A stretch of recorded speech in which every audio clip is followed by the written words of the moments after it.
Hey guys, how's it going? I hope you're well. It's Simply Ben, Simply Human, back here for another episode of some insights and my take on things that are going on in this world relating to our well-being and mental health. Now, we're midway through January and we're shaking off that Christmas bod, and wow, what a time it was getting those extra pounds on and getting those curves. I mean, seriously, I would point the camera down, but I've taken a while to kind of position it in the right place. I don't want to be skewed, but seriously, I've got some serious roles here, and it's something that I've been struggling with for the last week or so, maybe the last couple of weeks. And so really, I just wanted to kind of share with you, my take on, how we view our sense of self here in one hand, and our weight, and how it goes hand in hand, and actually how really it's as hard as it is, it can be shifted, i.e. we can actually still have a bit of, self-regard. No, it's not a bit, a lot of self-regard, a lot of self-love, a lot of self-care and kindness to ourselves, regardless of our weight, regardless of what the scales say, regardless of our body shape, and regardless of the fact if we can fit into that dress or that top or those pair of jeans, etc. There is ways of shifting it, and it's really just coming down to a real simple point. But really, I guess it's first of all kind of acknowledging, etc., like why, I guess to an extent, this happens. Why is it that we associate so much, work? And I think there are many reasons why, and I'm just going to give you my take. Other people will have their thoughts, and please, if you do, have your comments below. Let's add some more to get a conversation, to create more of an insight, more of awareness as to what's going on, etc. But I think really, in simple terms, I think when we think about it, there are a couple of things I'd like to kind of point out. I think it's a common thing that I've had with myself, and I've had with with many other people I've worked with, and friends and family as well. But what we tend to do is from a young age, I think the weight gain or the comments on weight tend to trickle in. I think often they can come from our caregivers, so our parents, or particularly people who are in that nurturing closeness role, maybe grandparents, for example, maybe peers at school, especially at a young age when we're quite susceptible to the messages and the environment and everything that comes in. And really, it's kind of saying, messages like, oh my gosh, look at those man boobs, or oh my gosh, you're putting a bit of weight on, you're getting a bit fat, or be careful now, are you sure you want to be eating an extra slice of cake? Yeah, actually I do, because it tastes really nice, thank you. You know what I mean? But little comments like that, little digs, oh, you're looking a bit tight in those dresses, oh, how are you going to look in those photos, etc. You get the gist. What we have to, and again, those things rub off, and I think tendency, they plant a bit of a seed within our minds where essentially we start associating desirability for others, because essentially part of being human is being accepted into a group, being connected.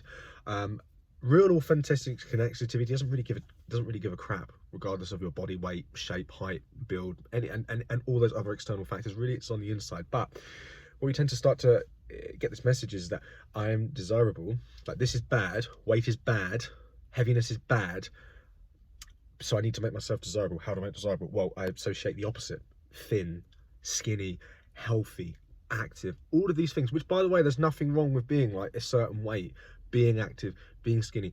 If it works for you and it brings you happiness, or you have a body ultimately that serves you well in all the aspects of life that are important to you, top. But nonetheless, we're talking about self-worth here and how it really has that impact. And what is really important to understand is that from those early messages, there is that tendency to be kind of, I need to be a certain weight, I need to be a certain dress size, I need to be on the scales a certain number, I need to be doing this, that, and the other. Maybe I need to have a six-pack, maybe I need to have big enough muscles, maybe I need to have big enough this. The reality is of course, there's nothing wrong, again, having these, but again, like I've just said, self-worth. And what we tend to do is we find ourselves in positions where, and I think just before I'll stop there and I'll come back a little bit, because I've just read this actually. My brother, his partner is a PT, and shared a fantastic post about the relationship between, generations, essentially their influences and how it's been taken down to the next generation. But I think taking a step back, going back a few years, we've got to think of these things. Skinniness was something that was desirable. It was associated with wealth. It was associated, and also as well, I think it's a desirability. People maybe pay attention. If you're a certain ideal build, there's this kind of social norm that being skinny, being this weight, these certain clothes is incredibly desirable. I think that desirability comes from the fact that we've said it's desirable, but also by saying as a whole in our world that it is desirable, it kind of, as humans, we start to latch on to those desirable things. We all want to be in a position to be desired or have desirable things in our life. You know, it makes sense really that actually we start to think that way, that people are only desirable in these manners, and also on the recipient end that we are only desirable in these manners. It makes sense when we think about that. But what we got to understand is that this desirability also comes from when we go back to generation as well. Parents, grandparents growing up in the days of fad diets, diet pills, trying to be skinny despite the fact that you want to kind of enjoy life. You know, you have your wine, have your alcohol, have your chocolate, have all of these fun things in life. And it's almost like, and it's hard, you know, that's why things are fad diets. You know, when we think about it in one way, one of the difficulties is for fad diets is you're trying to get down to a certain body weight by taking the things out of life that you really love and really you like treating yourself with, you like enjoying yourself with, you know. And I think what makes that so difficult is that fad diets essentially, you may go for a week or 2 or 3 or 4, however long it takes, but ultimately it's not sustainable really. And we'll touch on to that to another video, sustainability and, like, you know, input, etc., output. But bringing it back, what's really important to understand is that thinness really wants to be maintained, but at the same time we have these desires deep down to have those pleasures and everything. You know, we've got that conflict of interest here, thinness, but also that conflict of I really want all these things, and that's where it becomes a bit tough. And realistically, being thin in that, it's a tough one. Just simply leave it that it's a tough one. But bringing it forward a little bit, what's really important to understand is that, as well as that, where do these fads come from? Heat magazines, magazines about weight and diet and trying all these new fads. Also, and again, there might be some quite helpful content in there. I'm not saying it's not, but also there might be some unhealthy patterns and trends, and also it becomes a trend for the masses. Again, feeding into this need to be a certain way, this certain desirability, and again, feeding that idea that people are only desirable in these certain, like, you know, weight settings, etc. But also as well, what we tend to find is things like, you know, catwalk shows, maybe things like, I'm not watched Love Island at all or anything, I'm not hating on it, but again, it kind of feeds into this idea that your body, you know, reality TV, for example, I'm not just going to pick on one thing, and again, I'm not hating or anything, again, it's just like, you know, the image it portrays and desirability, etc., and being a certain way. Nonetheless, going back to what I've started talking about, which is with our parents, for example, and, you know, grandparents, they grew up in this time, fad diets, being exposed to magazine, TV, being a certain way, society kind of creating these expectations and standards of people, and really it's kind of entrenched onto there. And again, they too have most likely felt the need to be a certain body figure or a certain way or a certain build, etc. And because maybe they've maintained it, maybe they haven't, but what they do, and we tend to see this in many aspects of what we call generational trauma, but in the sense is we pass down these unhelpful messages and it's kind of, and if we come back to the here and now, I hope that kind of makes sense. It's kind of, we went on a bit of a tangent there, but I kind of hopefully brought it back and you kind of managed to stay with me there. But that's a real understanding of what are some of the factors in the day and age, why we are, you know, why some people are at least the way they are when it comes to sense of self and to also weight. Bringing it back in, So we've identified, like, you know, the historical factor, but the here and now, essentially. And also we've identified why, you know, essentially one way, you know, we feel the need to be a certain way or a certain body figure. And again, this is something I really struggle with. I know many friends, family, people I've worked with who also struggle with this, and it's understandable when we think about it. The world, the society we're conditioned in, you know, the modern world, etc., it implodes, it pushes that expectation from all around us. I mean, recently actually we're starting to see a bit of a shift, I believe, in what is actually beautiful, and it really is quite simple. All shapes and sizes are you know, it's as simple as that. But when we bring it back, when we bring it really back, what's really important to try and understand is also, I think one other factor is as well, is that our self-worth, it doesn't rely on outside factors, i.e., I mean, says the man with the Lacoste shirt on. No, but it doesn't rely, our happiness, the way people see us, you know, when we put it in the outside factors, the house, the car, the job, the promotion, the bonus, the body type, you know, don't get me, and I'll come back to body type, I'll touch on that in a minute.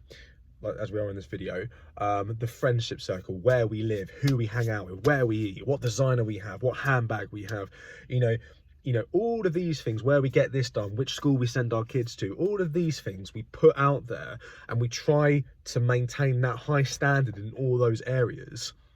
For what? To impress people who, with the greatest respect, maybe our friends and family. 100%, I'm not disputing that, like, don't get me wrong. And it's nice to have these things. It's nice to have good things. I'm not saying it's a bad thing at all. Let me just get that really clear. I would love to have a, if the opportunity ever came, if life came that way, etc., to have what we call, like a nice house. My house is beautiful, absolutely love it. But if those opportunities to expand in those areas came, 100%. But when we rely again and we put those areas and we associate with our self-worth, we put all this energy into other areas to, and when people really love us and truly care about us unconditionally, like I've touched on in the last couple of videos, really, it doesn't matter. Again, touching on how your mood doesn't matter, who you are around people. Again, the material, the bank balance, all of these things, it doesn't matter. Because, when you have that connection with one another, that's all that matters, really. And the great feelings that come with it, and the great relationships, etc. But again, when we put our self-worth in these images, there is a risk that we attract the wrong people into our life. And also, we put such a heavy emphasis on these things, our identity gets consumed by it. But also what we do is that we tend to make such an effort on trying to impress other people. Why? So they can get us to like us. And when they like us, we can like ourselves and feel good about ourselves. Oh my gosh, how exhausting does that sound? It really is exhausting. But but this happened, and you know what? If that's your way of coping, I'm not saying it's right or wrong, because the reality is it's a way of coping. A lot of people do it. I'm not here to demonize it. I'm just here to kind of really add to the problem with it, because there's pros and cons to anything in life. And the con to this is that we put our self-worth through these things we put out there into this world. We put our self-worth in the hands of other people. It's bad. And as a result, we run the risk of not only not connecting with people through an authentic way, but we also run the risk of entering relationships with people that we're there for the wrong reasons and we don't connect with, and that we don't really like or have a connection. But also we may end up trying to impress people that don't like us, but also really deep down, we try to impress the people who may not even like themselves, And this is where we bring it back to weight, and we say one really powerful thing is that with our weight, personally, me now with my health, I tend to eat and have a much more balanced lifestyle. I'm still recovering from Christmas, but the way I see it, my body is there to serve me to be the best version of me, towards Kirsty, my fiance, towards my son Elijah, to my work colleagues, to the members I work with at work, to my friends, to my family, but also so I can do the things like the job I love, like the activities I love, like having the energy to chase after a 2-year-old and keep up with them. And also it's a challenging time raising a 2-year-old, and to be there so I can be the best dad, coming back to that. And that's the way I kind of see it now, is that my body is there to serve me so I can be the best versions in those areas. But when we come back to our body and attaching it to self-worth, and what we do is we tend to only exercise, work and eat. Why? So we can look a certain image, so we look desirable, attractive. Don't get me wrong, I get people who say, Ben, you look really handsome and great. I'm like, that's really kind, thank you.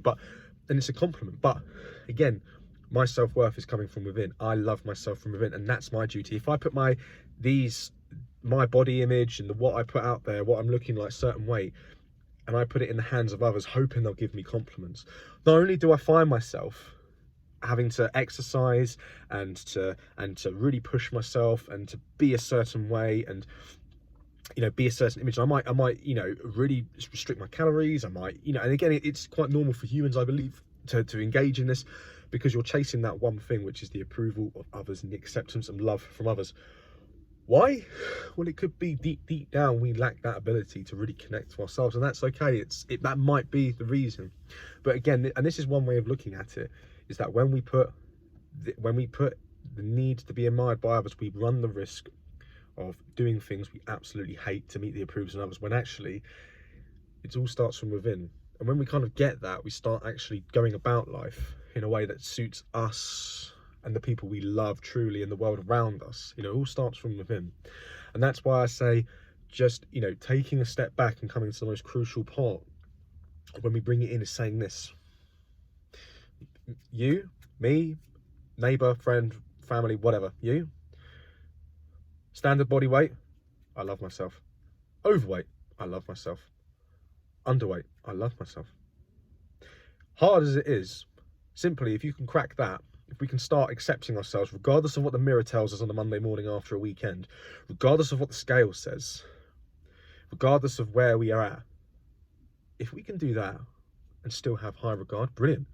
Now, of course, what about if we put too much money into it, say it's okay? Well, you know, that's up to you, but it's important for you to recognize that if you want to lose weight, for example, you want to be healthier, it doesn't come from a place of self-hatred, of shame. You're not good enough. People aren't going to like you. You're going to lose friends, blah, blah, blah, blah. I need you to do all these things to drastically take action, whether that's with diet, exercise, regime, and do something you hate. Careful now. I'm really trying to cut the swearing out as much as possible. But again, that should come from a place of I respect and I love myself, and I want to be healthier, I want to be more active, I want to be more mentally switched on, I want to be more spiritually connected. All of these matter, all these things matter, not from a place of you need to do better, but also not from a place of a parent or saying you need to be more desirable, you need to do this, da da da. Because again, when those messages come in, that's a reflection of their insecurities, their fears. And when we have fears and insecurity projected onto us, boundary down, no thanks. Those are yours, and that is for you to deal with. I hear what you're saying, thank you very much, and potentially I could take note, but I'm not going to let it get under my skin to the point that actually I feel Jesus, because my mum and dad said this. Oh, I need to put the fork down. Oh, no, you know, it's your choice, it's your body. Respect it and love it, regardless. And yeah, and again, it's really simple, it's really straightforward. I think it's really important to acknowledge, go over a few things. I understand why people cope. And I think I might have come across as though I'm hating on or disrespecting or, you know, putting, you know, maybe challenging people's ways of being. I'm not saying you're right or wrong. It's not a case of good and bad. It's just an observation. That's all it is at the end of the day. It's just an observation. And at the end of the day, my philosophy in life is very much come from a DBT principle, and I'll probably say it a ton more times, but in every given moment, every human you see is doing the best they can based on their physical, mental, and spiritual health. Yeah. However, we must acknowledge in the same breath that we can always do better. You hear me? We can always do better. Better doesn't mean the next day we need to wake up and completely push ourselves to the limit, but it's just taking 1% each day, a little bit more. What can I do to kind of tweak things a little bit? Honestly, the little tweaks make the big difference.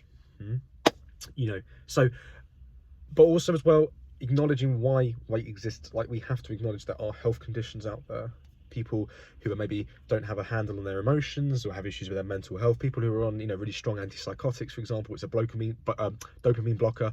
You know, if you're lacking dopamine, it can really, you know, and we all crave dopamine, and one way of getting dopamine, for example, is through consuming sugary, fatty, carbohydrate food. It's understandable. There are many other health conditions, physical, for example, as well, that have an impact, and, you know, these things happen. And I think, for me, when you look out and you judge other people for being a certain weight, what does that say about you? I think it says, that's me. If I look at someone who's overweight, for example, because there are times I have made judgments in my head, I'm not going to lie. But what I've learned recently is that that's actually me. The issue's not with them, it's me. And it's the inability for me to accept me if that was them. As in, if I was in their shoes, as in if I was 2 stone heavier, 3 stone heavier. When we project all these kind of like hating and criticizing deep down, it's never the person's problem, it's what they reflect back to us. And it is our inability to accept ourselves if we were in that position. Yeah. Really. And so if you find yourself going outwards and criticizing others and judging them, and again, it happens, we have a brain that makes criticisms. We have a I think it's either type 1 or type 2. I'm going to go with type 1, the very reactive brain, or type 2, just correct me, philosophy, or, you know, Darren Brown highlights it, Steve Peters highlights in the chimp paradox, our chimp, our reactive brain, you know, think fast, think slow type of, you know, thinking fast, reactive brain, it will make judgments.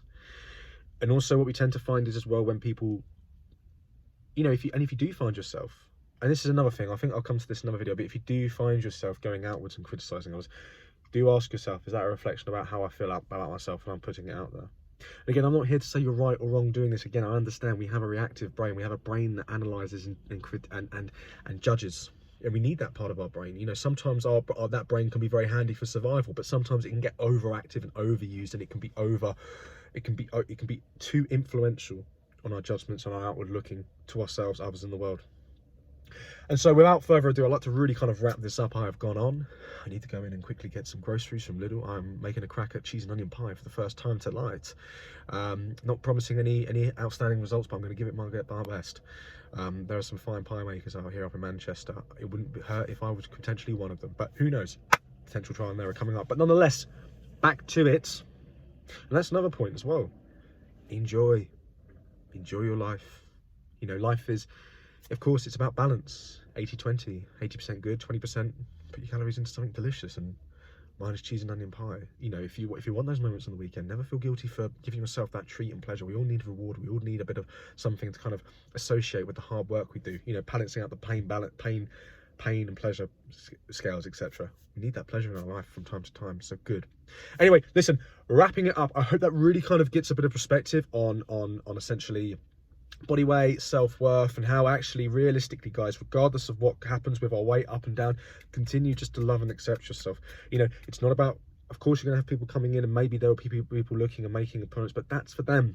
That's their insecurities, that's their observations, and that's their inability to, well, I don't know, you know what, I'm gonna leave it there. I'm not gonna go off on that, but that's just them. Work on, if you want to, that is, because it's something I need to do more often, if I'm really honest. I don't want to come across a preacher, but I really need to kind of take a moment to actually love and respect myself despite what I see back in the mirror. But if this is something that, you know, you would like to feel a little bit more love for yourself and not to feel the need to live and work in such a drastic way, then maybe just think about it. Continue to have that self-love in a positive dialogue, regardless of your weight. Guys, we're going to leave it there. But listen, have a great one. If you need anything, give us a shout. I'm going to look at potentially setting up an Instagram page soon to get this on and do some shorter stuff, because I'm conscious I'll go off and get straight to the point type of thing, which I'm sure a lot of people would love. But it's there. Leave anything, like, give a share, maybe subscribe if you want to kind of see a little bit more content, and share with someone who you think might be helpful. Anyway, we'll leave it there. Guys, have a blessed Sunday. Peace.